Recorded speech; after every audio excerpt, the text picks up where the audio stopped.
नमस्कार दोस्तों, राधे राधे। प्रेम से बोलिए विष्णु भगवान की जय। आज हम विष्णु पुराण भाग 5 की कथा सुनेंगे।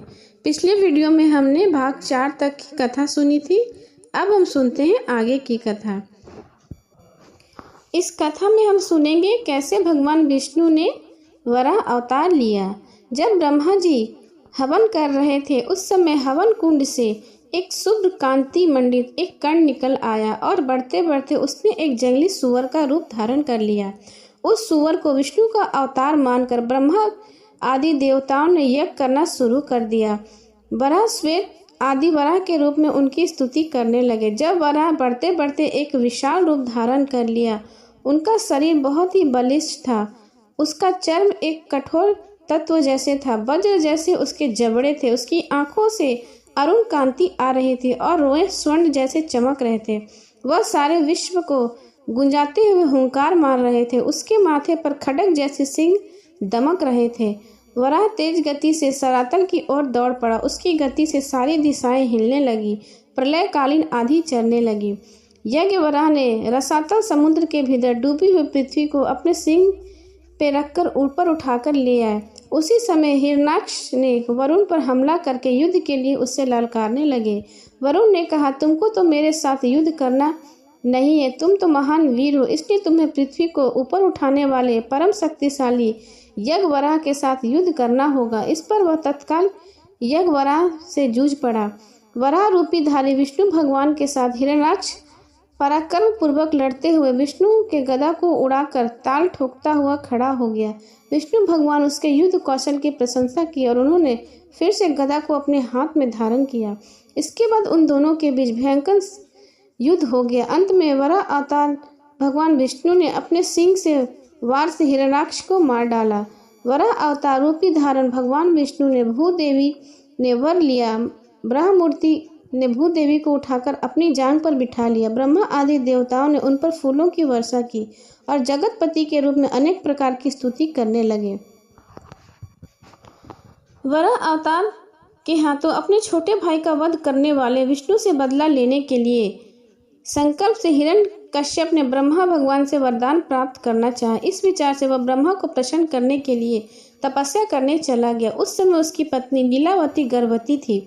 लीलावती के गर्भ को विच्छिन्न करने के लिए इंद्र ने माया जाल रचा और उसको बंदी बनाकर आकाश मार्ग में ले जाने लगे। उस वक्त नारद उनसे मिलकर बोले, हे इंद्र, आप कैसा अन्याय करने जा रहे हैं? आप अपने प्रयत्न को छोड़ दीजिए। सदा सर्वदा हिरण्यकश्यप ईर्ष्यावश विष्णु का स्मरण करता है। इस कारण लीलावती के गर्भ में पड़ने वाले शिशु को विष्णु का स्मरण करने की आदत पड़ गई है। विष्णु के प्रति हिरण्य का द्वेष उस शिशु के अंदर भक्ति के रूप में परिणित हो गया है। लीलावती महान विष्णु भक्त को जन्म देने वाली, इसलिए आप लीलावती को मुक्त करके अपने धाम को चले जाइए। नारद जी इंद्र भगवान को समझाकर लीलावती को अपने आश्रम में ले गए। आश्रम में नारद दार्शनिक बातों के साथ साथ विष्णु के गुणों का भी वर्णन करते थे। उस समय लीलावती के गर्भ में स्थित शिशु बड़े ध्यान से वह सब बातें सुना करता था। कालांतर में लीलावती ने एक पुत्र को जन्म दिया। हिरण्यकश्यप ने घोर तपस्या करके ब्रह्मा को प्रसन्न किया। ब्रह्मा ने उसे वर मांगने को कहा। इस पर उसने ऐसे अनेक वर मांगे जिनके कारण उसकी मृत्यु पृथ्वी या आकाश, दिन या रात, घर या बाहर, पशु या मानव, देवता या किसी अन्य प्राणी के द्वारा न हो, साथ ही सृष्टि के किसी जीवधारी के द्वारा उसकी मृत्यु न हो। ऐसे अनेक वर उसने ब्रह्मा से प्राप्त कर लिया। ब्रह्मा से वर पाकर हिरण्यकश्यप जब विजय गर्भ से लौट रहा था तो रास्ते में नारद से सारा वृत्तांत सुनकर उनके आश्रम पहुंचा और अपने पुत्र का नाम प्रहलाद रखा। इसके बाद पत्नी और पुत्र के साथ वो राजधानी लौट गया। हिरण्यकश्यप ने जब पहले इंद्र से बदला लेना चाहा, उसने स्वर्ग पर हमला करके इंद्र के सिंहासन पर अधिकार कर लिया। सारी दिशाओं पर विजय प्राप्त कर दिक्पालों को अपने अधीन कर लिया। देवताओं को खूब सताया। जब सची देवी का अपमान करना चाहा तो लीलावती ने उसे रोक दिया। फिर भी उसका क्रोध जब शांत न हुआ तो उसने मुनियों के आश्रमों को जला दिया। विष्णु के भक्तों पर अत्याचार करना प्रारंभ कर दिया। अंत में विष्णु का सामना करना ही अपना लक्ष्य मानकर उसको भड़काने की कोशिश करने लगे। फिर भी विष्णु भगवान से कहीं उसकी मुलाकात न हुई। अंत में बैकुंठ पर चढ़ाई करके वह बैठ गया। वहां पर विष्णु भगवान उसे दिखाई नहीं दिए। मुझसे डरकर विष्णु कहीं अदृश्य रूप में छिपे हुए हैं, कायर हैं। ऐसा कहते हुए हिरण्यकश्यप अपनी राजधानी को लौट आया। प्रहलाद उम्र के बढ़ने के साथ साथ विष्णु का ध्यान करने लगा। हिरण्यकश्यप यह सोचकर चिंता में डूब गया कि ऐसा वंशद्रोही उसके यहाँ कैसे पैदा हो गया। प्रहलाद का विश्व आभास कराने के लिए हिरण्यकश्यप ने उसको अपने गुरुपुत्र चंड और मार्ग के हाथ में सौंप दिया। प्रहलाद ने गुरुकुल में हरि का ध्यान करते हुए अपनी विद्या समाप्त की। अपने सहपाठियों में वह विष्णु भक्ति का प्रचार करके उनके मन में मुक्ति मार्ग के प्रति अभिरुचि पैदा कर दी। विद्या की समाप्ति पर चंड और मार्ग प्रहलाद को हिरण्यकश्यप के हाथ सौंपने के लिए आए। हिरण्यकश्यप ने अपने पुत्र को प्रेम से जांघ पर बिठाया और पूछा, बेटा तुम अपनी विद्या का परिचय कराने वाले एक पद सुनाओ। प्रहलाद ने अपने मधुर कंठ से एक पद गाकर सुनाया, जिसका अर्थ था, मैंने अपने गुरु की सारी विद्याएं पूर्ण रूप से सीख ली। उन सभी विद्याओं में श्रेष्ठ विद्या विष्णु के प्रति चित्त लगाना है। विष्णु का स्मरण करने से प्रत्येक व्यक्ति का जन्म सार्थक हो जाता है। प्रहलाद के मुख से ऐसी बातें सुनकर हिरण्यकश्यप क्रोध से कांप उठा और उसको अपनी जांघ से नीचे ढकेल दिया। तब गुरुओं से पूछा, क्या आपने हमारे पुत्र को यही शिक्षा दी है? चंड और माघ दोनों थरथर कांपते हुए बोले, राजन, इसमें हमारा कोई दोष नहीं, आप हम पर नाराज न हो। ऐसा कहते हुए गुरुकुल में प्रहलाद के व्यवहार का परिचय दिया। हिरण्यकश्यप ने अपने पुत्र को समझाया कि विष्णु ने सुअर का रूप धरकर तुम्हारे चाचा का संहार किया है। वह हमारे राक्षस कुल का परम शत्रु है। विष्णु का स्मरण करना हमारे वंश का अपमान करना है। वह अक्षय अपराध है, तुम उसका स्मरण छोड़ दो। प्रहलाद ने शांत स्वर में कहा, पिताजी, आप दानों के राजा हैं, मुझको श्राप देने में भी आप संकोच न करना। लेकिन मैं क्या करूं? जैसे लोहे का टुकड़ा चुंबक की ओर आकर्षित हो जाता है, वैसे ही मेरा मन भी विष्णु की ओर खींचा हुआ है। जैसे भ्रमर कमल को भूल नहीं पाता, वैसे मैं भी विष्णु को भूल नहीं सकता। यह मेरे वश की बात नहीं है। मेरे शरीर में प्राण के रहते उनको भूल जाना असंभव है। मेरी आत्मा ही विष्णु का स्वरूप है। छोटे बालक के मुंह से ऐसी बातें सुनकर हिरण्यकश्यप विस्मय में आ गया। फिर क्रोध में आकर गरजते हुए बोला, तब तो तुम्हारी मौत निश्चित है, तुम अन्न जल के बिना मर जाओ। इसके बाद प्रहलाद को कारागार में ढकेल दिया गया। प्रेम पुत्र के कारण लीलावती तड़प उठी। लीलावती के दुख को देख हिरण्यकश्यप ने प्रहलाद को कारागार से मुक्त कर दिया। विष्णु का ध्यान करते मैं अत्यंत शोभायान पुत्र को देख हिरण्यकश्यप यह सोचकर आश्चर्य में आ गया कि कई दिनों से अन्न जल के बिना यह कैसे जीवित है। फिर गुस्से में आकर उस बालक को हाथियों के पैरों के तले डाल दिया। हाथी प्रहलाद को देखकर घबरा उठे, मानो सिंह को देख लिया हो। महावतों ने अंकुश चलाकर बालक को हाथियों से रौंदने का प्रयत्न किया, मगर बालक का बाल भी बांका न हो सका। सांपों से डसवाने का प्रयत्न किया गया, पर सांप बालक को चूमकर फन फैलाकर नाचने लगे। इसके बाद प्रहलाद को पहाड़ की चोटी से नीचे ढकेलवा दिया गया, फिर भी समुद्र में फेंक दिया गया। कालकूट विष पिलाया गया, फिर भी प्रहलाद को जीवित देख हिरण्यकश्यप ने उससे पूछा कि तुम क्यों नहीं मरते, इसका क्या कारण है? प्रहलाद ने हंसकर उत्तर दिया, इसमें कोई रहस्य की बात नहीं पिताजी। हाथियों में, सांपों में, पत्थर में, अग्नि में, समुद्र में, जहर में आदि में इतनी शक्ति नहीं, बल्कि आप और मेरे भीतर भी विष्णु ही विद्यमान है। मुझको मारने के प्रयत्न और मेरा जीवित रहना, यह सब उनकी लीलाओं का ही महत्तम है पिताजी। प्रहलाद की ऐसी बातों को सुनकर हिरण्यकश्यप का क्रोध और बढ़ गया। वह बालक की बाह पकड़कर सभा भवन के बीच खींच लाया और अपने गदा हाथ में ले ली। उस दृश्य को देख लीलावती बेहोश हो गई। चारों तरफ घिरे हुए राक्षस प्रमुख चकित हो मूर्तिवत खड़े रह गए। सभा मंडप के सामने लोहे से निर्मित एक विजय स्तंभ खड़ा था। हिरण्यकश्यप ने वह स्तंभ देखा कर प्रहलाद से पूछा, अरे कुलद्रोही, वह मेरा विजय स्तंभ है। मेरे छोटे भाई का वध करने वाला विष्णु के साथ युद्ध करके तुम्हारी आंखों के सामने उसका संहार करूंगा। क्या तुम्हारा विष्णु उस स्तंभ के अंदर है? आपको संदेह करने की जरूरत नहीं पिताजी, वे सर्वस्त्र विद्यमान हैं और उसके अंदर भी हैं। प्रहलाद ने ऐसे झट से जवाब दे दिया। हिरण्यकश्यप ने तेज गति में जाकर उस स्तंभ पर गदा से प्रहार किया। प्रलय ध्वनि के साथ पृथ्वी और आकाश गूंज उठी। धुएं से बादल चारों तरफ फैल गए। स्तंभ के दो टुकड़े में फट गया। उसके भीतर से चकाचौंध करते हुए 10 अवतार में से चौथा अवतार नरसिंह अवतार धारण कर विष्णु भगवान प्रकट हुए। सिंह का सर, मानव का धड़, हाथों में सिंह के नाखून, ऐसा अपूर्व रूप लेकर नरसिंह प्रलयंकर ध्वनि से के साथ गरज उठे। उस वक्त ऐसा लग रहा था मानो 5 जन फूंक दिया गया हो। सुदर्शन चक्र उसकी चतुर्दिक घूमते हुए दिखाई पड़ने लगे। हिरण्यकश्यप ने प्रहलाद का आलिंगन करने लगा और प्रहलाद से कहने लगा, तुम्हारी वजह से इतने साल के बाद मुझे विष्णु के साथ लड़ने का मौका मिला है। कहते हुए गदा उठाकर नरसिंह अवतार के साथ लड़ने को तैयार हो गया।